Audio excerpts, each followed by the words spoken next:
台湾的 F-16V 其实一直都不是真正的 F-16V。这句话听起来很矛盾，我们不是早就有 F-16V 了吗？但现在从洛克希德马丁格林威尔生产线下线，横跨太平洋空中加油飞回来的全新 F-16V 战机即将降落在台东制航基地。这些年 F-16V 被我们喊了太多次，但今天这批跟我们现役的相比根本不是一回事。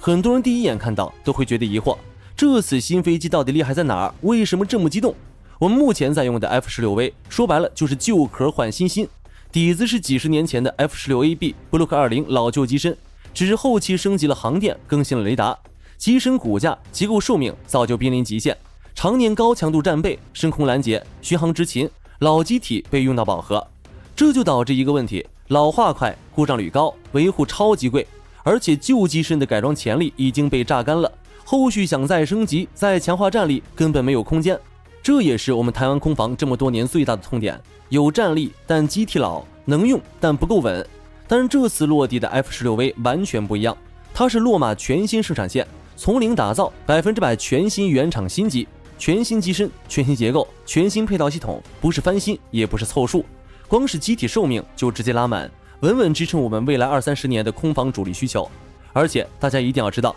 这一批新机的每一项升级全部精准命中我们过去的短板，战力是实打实看得见摸得着的暴涨。首先是动力彻底升级，全新换装29000磅大推力通用电气 F110GE129发动机，相比旧款动力强，提速快，爬升猛。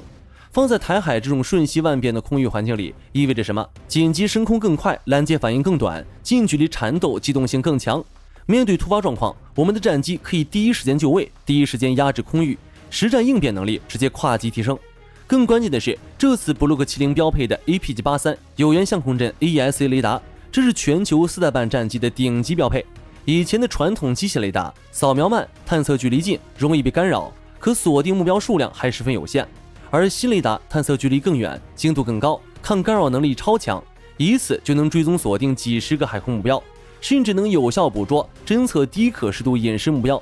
简单来说就是，以前我们看不远、看不准，现在我们看得更远、更早、更清晰，能够掌握绝对的战场先手。除了发动机和雷达以外，这次还彻底解决老战机硬伤的升级，机身适性油箱 CFT。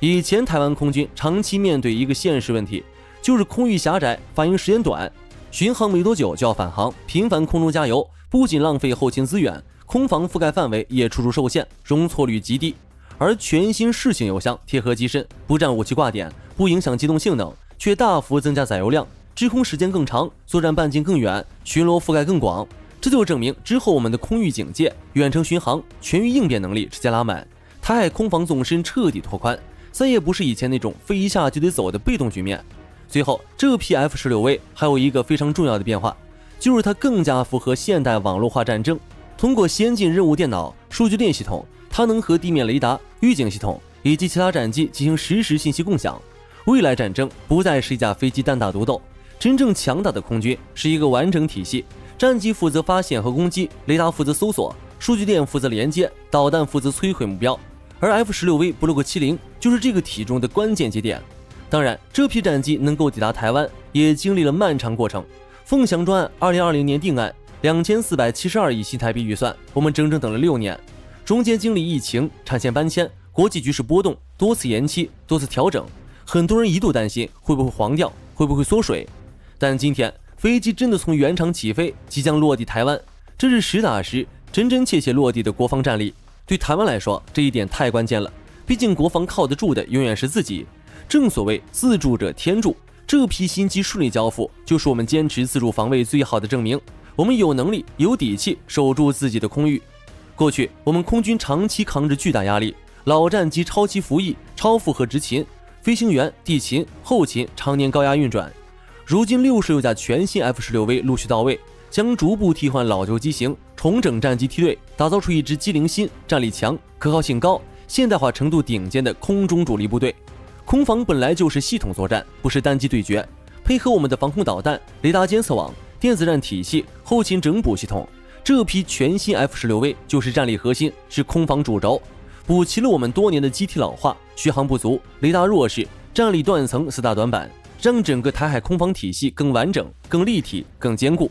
所以最后我想说，这次 F-16V 新基地台绝对是近几年台湾防务最值得肯定、最值得振奋的里程碑。它带给我们的不只是新飞机，更是更稳的空防、更强的底气、更安心的家园守护力量。未来随着66架战机全数到位，武器整合、训练成型，我们的空防实力只会越来越强。那么大家觉得这批全新 F-16V 还会给台湾空防带来哪些质变？欢迎在留言区讨论，一起交流。